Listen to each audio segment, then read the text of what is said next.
Hey everyone, welcome back to another painting tutorial. Today I'm going to show you just a quick and easy way on how to paint the Stormblades unit for the Cygnar faction of Warmachine. For this tutorial you'll notice I use a combination of P3 and GW paints. I began by priming the entire model Army Painter Navy Blue, since the majority of the model will be blue. Next, I gave a black wash into all of the recesses of the blue armor, which will bring out a lot of the detail in the armor and provide some shading. I then gave all the armor a watered down coat of Cygnar base coat.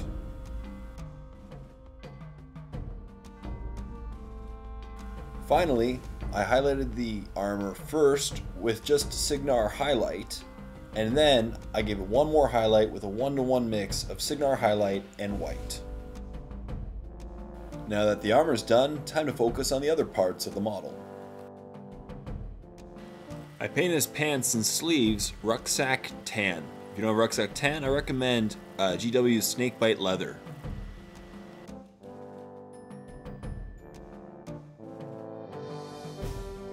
I then gave these areas a Devil Mud wash, which will provide some nice shading in the pants and sleeves.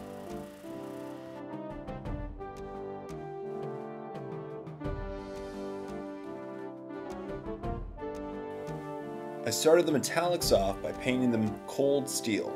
If you don't have cold steel, I'd recommend chainmail paint by GW. I then gave all the metallic areas an armor wash. If you don't have armor wash, I'd recommend GW's Bad Black. And I just focused on the recesses of all the metallic areas. This will basically give all of them a lot more detail, and when we highlight later, it'll make them pop really well.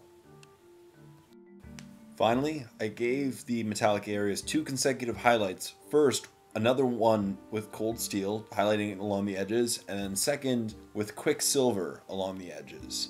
If you don't have these ones, once again I'd use GW's chainmail and mithril silver.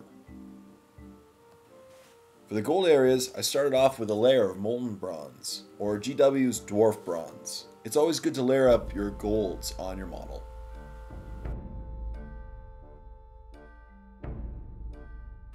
I then gave all these gold areas a black-brown wash.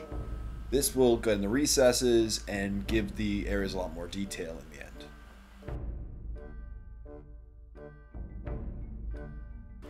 And finally, I gave the gold areas a highlight of Rulic Gold. If you don't have Rulic Gold, I recommend GW's Shining Gold.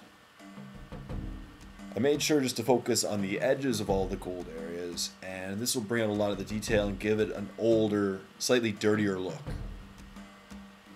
And finally, to bring it almost to a yellow color, I did one more highlight of these gold areas with solid gold. If you don't have solid gold, I recommend GW's Burnished Gold.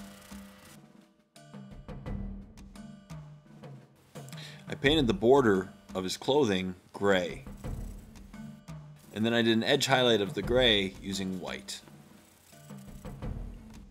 And that's it.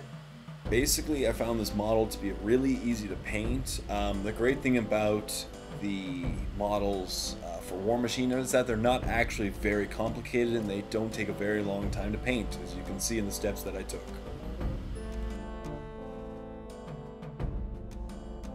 And here's what the model looks like with its finished base. Basically, I took a very similar approach on his base than I did with my rocky terrain bases. If you want to check them out, check out my rocky terrain base tutorial. As I mentioned at the beginning of my tutorial, this is just a very quick and easy way to paint up this model. I didn't go into extreme detail on it. I just did a very easy, quick highlight on all the parts. And I think it turned out pretty well given the amount of effort I put into it. Basically, I would just say that this ends up being a tabletop model rather than, one of the centerpieces of the army. And that's it. So as always, thank you very much to all you people out there for watching and subscribing to my videos. And if you haven't subscribed already, feel free to subscribe to my videos and leave comments below. Also, you can follow my blog at paintingwithj.blogspot.com for more weekly updates, tutorials, and reviews, as well as a list of all my upcoming painting tutorials. So until next time, this is Mini Wargamer J saying, happy painting everyone. Overall, I'd say that I think it turned out pretty well. Not to toot my own horn or anything, but I think it looks pretty nice and it looked pretty nice on the tabletop.